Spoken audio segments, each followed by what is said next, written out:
for the first time in over 80 years. Earlier this month, President Erdogan controversially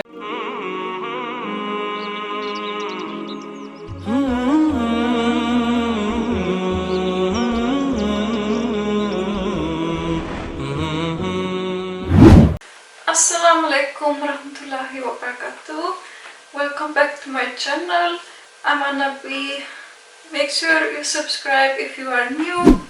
So in today's video I will be doing a reaction video and I will be reacting to Hagia Sophia, that is an Istanbul mosque. It used to be a museum before. It's a very interesting story that now it is like a mosque. They changed it, and this is actually long time ago that it used to be a mosque, I think. I'm not sure about this story, but we'll watch this video all together to get more insight in this and story behind it. So inshallah, let's watch this video together. I'm just gonna start this video right now. Right. It is a hugely symbolic and historic day in Turkey. The former Istanbul Museum, Hagia Sophia, is holding Muslim Friday prayers for the first time in over 80 years. Earlier this month, President Erdogan controversially decreed the building should be turned back into a mosque. It was built 1500 years ago as a cathedral, then became a mosque, and then a museum. This is President Erdogan arriving with some of his top aides a little earlier. His move to make the building a mosque again has angered Pope Francis. It's been condemned by international powers, including France and Russia. But President Erdogan has defended the move. He says that Turkey has exercised its sovereign right. About 1,000 people are inside, able to attend the prayers. That's because of coronavirus restrictions. And let's just show you a glorious picture here of Istanbul, so the Hagia Sophia, really at the heart of the city, located on the west bank of the Bosphorus. It is a Unesco World Heritage Site, and we can take you there live now and show you inside. In the past half hour, we've seen imams starting the formal prayers. President Erdogan, as I mentioned, is there with 1,000 worshippers. The scene outside as well, though, absolutely a glorious sunny day in Istanbul, and many thousands of people have gathered to listen to the prayers on loudspeakers and to watch them on giant screens as well. There's a huge security presence in Istanbul, so let's take you straight there to Shahti Al-Kashif, who is from our Arabic service, right there outside the Hagia Sophia. Tell us about the atmosphere there at the moment. Hi Lucy, yes, we just need to mention that the president, Turkish President Recep Tayyip Erdogan reached here by the military helicopters, and when he reached to the main gate of Hagia Sophia, all the crowds here in the front of Hagia Sophia was stand up, and they start to shouting and say Allahu Akbar, the great God. But when he go inside Hagia Sophia, he take directly the microphone and he start to read parts from the Muslim holy books, Quran, and it is very symbolic step that he needs to confirm that he's the one who can do that now from inside Hagia Sophia.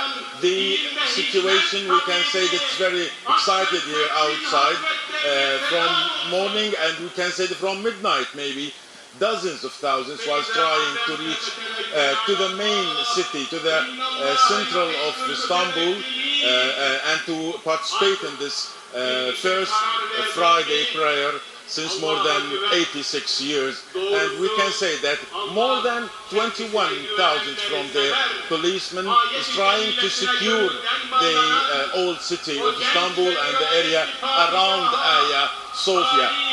Everybody maybe here was trying to discover what exactly changed inside the building, inside the Hagia Sophia. They saw that the green carpets was used now, and also they put the curtains on the walls to cover the Christian symbols and pictures through just the Muslim prayers, and after that they will remove it. That's what the Turkish authority says, and they will allow to all the visitors from Muslim and non-Muslims to reach here and to go for free inside Hagia Sophia. The one important thing is that everybody now waiting the Erdogan speech, because many sources say that Erdogan will gonna send a very strong messages, maybe to the EU, maybe to the Americans, and also to the Arab and Muslim countries. Nobody knows what exactly the kind of messages could be the Erdogan speech, but absolutely we are following that today. Shadi, thank you so much for joining us from outside the Hagia Sophia in Istanbul. We too are waiting for President Erdogan to speak. My laptop just froze in the middle of the video, so I'm gonna just watch on my phone. I think it's better. Alright, so let's continue this video. Thank you so much for joining us from outside the Hagia Sophia in Istanbul. We too are waiting for President Erdogan to speak and perhaps respond to some of that international criticism. But let's bring in our former Turkey correspondent Chris Morris with me now. You've written a book on President Erdogan, so you're also waiting for that moment too, Chris, when he speaks. But I heard a gentleman earlier today say we are ending our 86 years of longing today. How many Turks would agree with him? I think the majority of Turks would probably agree. I mean, the opinion polls certainly suggest this is an incredibly popular move in Turkey. The problem is it is seen to be by others an exclusivist move, because Hagia Sophia is probably the predominant symbol in Istanbul of that city's extraordinarily rich and complex mix of Islam and Christianity. And it's a cliche that this is the place where East and West meet, but it really is that place. And as you've already said, this was the great cathedral of Eastern Christianity for nearly 1,000 years before it became a mosque. It was actually built before Islam emerged on the Arabian Peninsula. So this building existed before the religion of Islam did. And so there will be those, certainly outside Turkey, who feel that this is an insult to them. And we've heard that from international leaders as well. And Chris, another sign that the wall between politics and religion is also being torn down. Yes, it is. I mean, what Erdogan has done since he first became Prime Minister in 2002 and then President, he's obviously been the dominant political force in Turkey for a very long time, is say, look, Turkey is still a secular republic. His critics doubt whether that he really believes that, but Islam should have a much greater public role. People should be allowed to express their religious opinions much more openly. I think this is the most symbolic thing he's done to do that, because Hagia Sophia does have that very special place in the city's history. But he's been breaking down the boundary, if you like, between politics and religion for some time in a way that makes secular Turks very uncomfortable. If you are a businessman or a journalist who has been locked up under President Erdogan, if you are indeed non-Muslim in Turkey, how will you be seen today if you live in it? Well, certainly if you're from the very small and unfortunately getting smaller Greek Orthodox minority that still live in Istanbul, this will be a dark day, and we've heard that expressed in very strong statements from the Greek government, from the head of the Orthodox Church. We've also heard it from President Putin, representing the Russian Orthodox Church. We've heard it from the Pope, who said he was very distressed by this decision. But yes, there's no question that Tayyip Erdogan came into office nearly 20 years ago with this sort of burst of energy as a great reformer, but he's become more and more autocratic, more and more dictatorial in many ways in the way he rules. He's a majoritarian. He has won a series of elections, and he has overcome some extraordinary things. Don't forget, 4 years ago, I think 4 years ago this month, was it? 5 years ago this month, the military coup that tried to unseat him. So he has been through some extraordinary times, but his default political methodology is to appeal to his heartland base, which is that mix of Islam and nationalism. And this extraordinary day today really is aimed squarely at doing that. Chris, thanks so much for that, and we will wait to hear from President Erdogan and bring you that when it happens. Inshallah. That was a really nice big building. So it has a big story behind it, big history, like it used to be a cathedral, then it was a mosque, and then a museum, and now Alhamdulillah a mosque again. So yeah, it has a big story behind it. Some people are unhappy for this news.